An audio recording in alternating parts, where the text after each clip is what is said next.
regulatory changes affect the Canadian labour market? And who do you think benefits from these changes? And could you let us know why you think that? And so I'll pose that question to Randall and Mikhail. Thank you. Randall. Great. Thank you very much.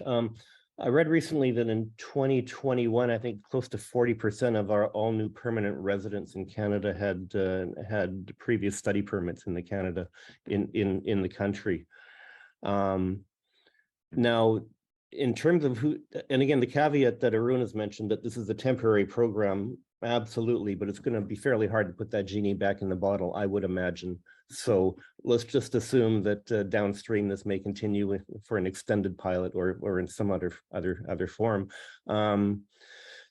And upfront, who is benefiting? Well, I think Catherine sort of references is the aggregators, the apply boards, and the other major recruitment bodies. The agents, the individual agents. Who is defining what our communities look like or our labor market looks like in 10 years? It's the junior recruiters in our colleges and regional colleges and polytechnics whose mandate is not about addressing issues in better labor market alignment. It's bums on seats. And if we need to create 40 more sections of business, let's do that because that's where the market is. And so you know, you've got a number of beneficiaries, I think, along the journey here.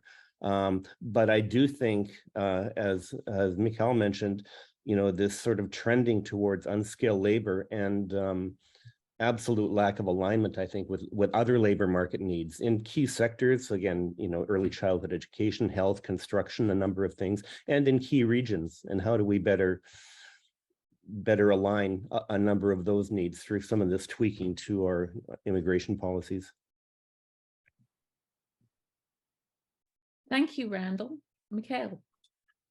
Yeah, Randall took the words out of my mouth. Who benefits? For sure. I mean, I really would not, I'd encourage Catherine not to underestimate how much of a shift there has been in the last couple of years, providing pathways for lower skilled migrants.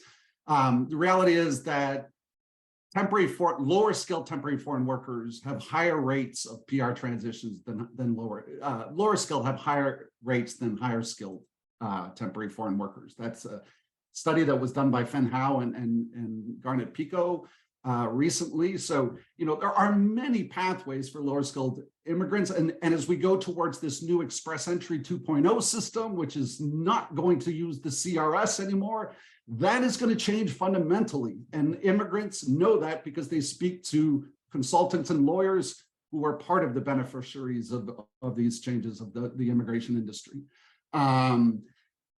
Who really benefits? The way economists think about this is pretty simple. PR status has huge economic value around the world. If you want to think about, just as a thought experiment, how high that PR status value is, think about Canada changing its immigration system and just having auctions, literally auctioning off PR slots, permits, right? What is the willingness to pay? What kinds of prices would be paid? Huge prices. We don't do that for very good reasons. We've never done that. We had maybe an investor program that looked a bit like that, but we generally don't do that for good reasons, ethical reasons. So, but as we move towards a two-step migration progress, you know, the question is who gains that willingness to pay? That's what's called consumer surplus in economic theory.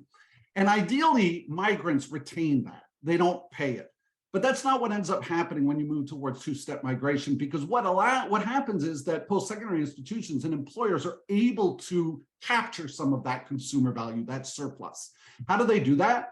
One, tuition fees. So we see tuition. I teach Econ 101. This term, I had 600 students in my class. 20% of them were international students. I don't know who they are on my roster, but I know roughly 20% are international students. The domestic students are paying $9,000 per year in tuition. The international students are paying $48,000 per year. I teach them exactly the same material. They're getting exactly the same product. Why are they willing to pay so much more? PR status. If you talk to them, they come to my office, that's what they're paying for.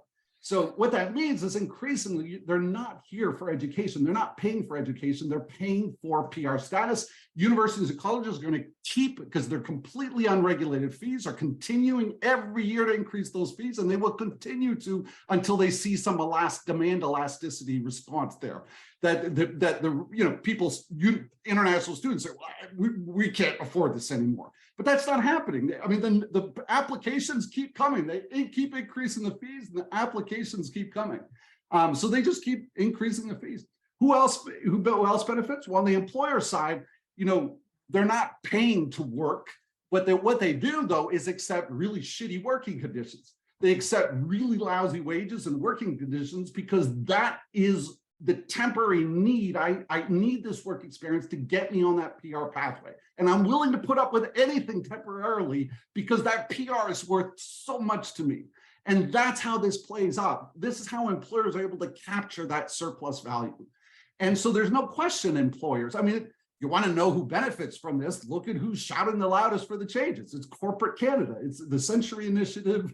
It's the Conference Board of Canada. This is who benefits from these changes. There's just absolutely no question about that. And I think then we have to really think about what we're doing. We have to think much more carefully about what is the objective of immigration here. And I think we've completely lost sight of that with many of these changes.